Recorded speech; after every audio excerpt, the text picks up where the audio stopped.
Lute Legends Ensemble is a new collaboration between three Toronto-based musicians. Each of us represents an ancient tradition of plucked string music. The first of the instruments that we play is called the Arabic oud, which is played in our group by Bassam Bishara, who is a superbly talented specialist in Arabic music. We believe that the oud is the ancestor of the other two instruments.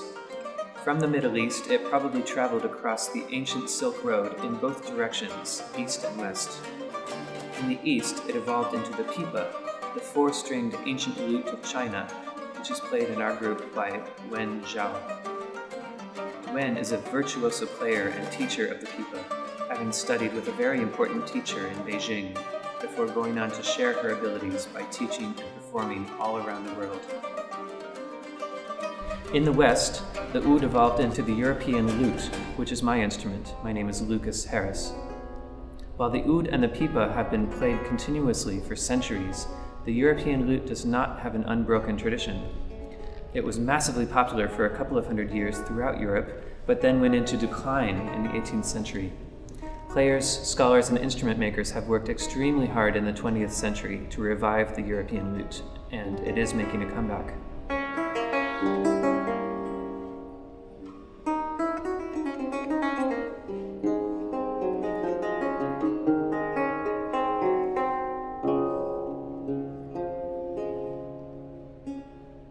When we learn a new piece, one of us takes the role of being the host musician, while the others are the guests.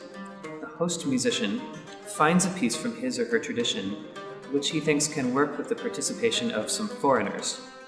The host has to provide music written in Western notation for the others, and he has to be ready to teach the piece to the guests. The tempo, the character, the style, the form, etc. The guest musicians have to learn the piece, reading the written music and applying all the coaching from the host, also making an honest effort to fit into the host's musical tradition.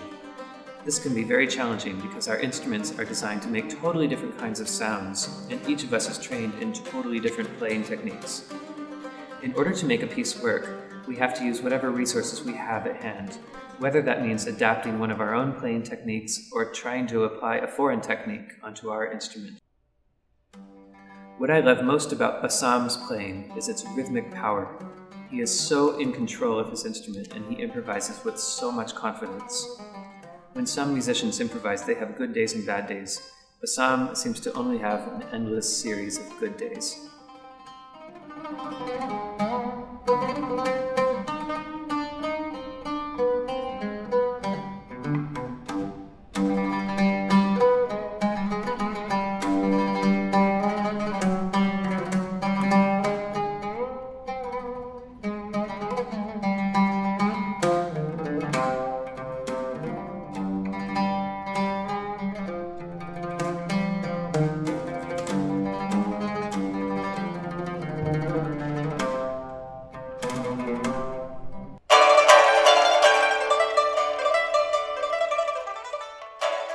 Wen obviously has an absolutely gorgeous technique, perfected from years and years of practice and performing experience.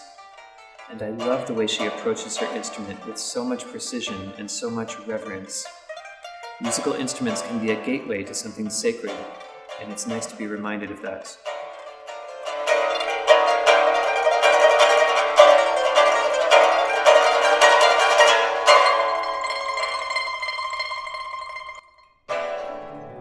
The first time Wen gave me a Chinese piece to learn, it was a piece called Moonlight Over Spring River. The music she gave me was in an arrangement for Pipa and Lute, which is the Chinese zither or harp, and she asked me if I could play the part that's written for the Lute.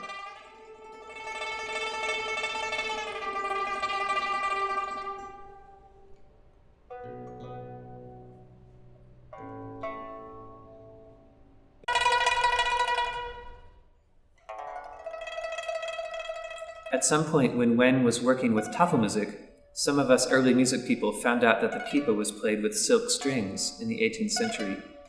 And our reaction was, Wen, you have to get yourself a Baroque pipa.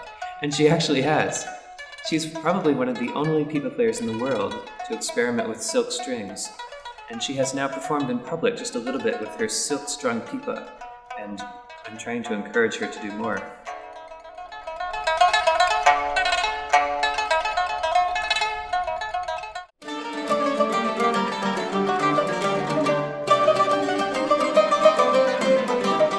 Our goal in creating this group is to educate audiences as well as ourselves about how musical traditions, even very ancient ones, can be more multicultural than we think.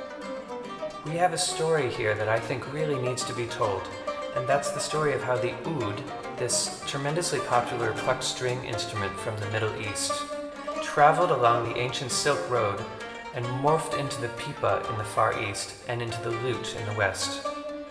It shows us that things which seem very foreign to one another often have a common origin if you look far enough back in history.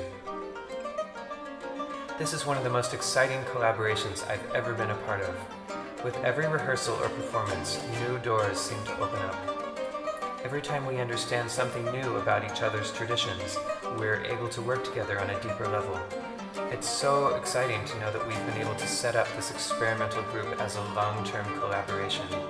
And I can say honestly that I'm honored to play with Wen and Bassam. There's really no knowing where this group will go from here.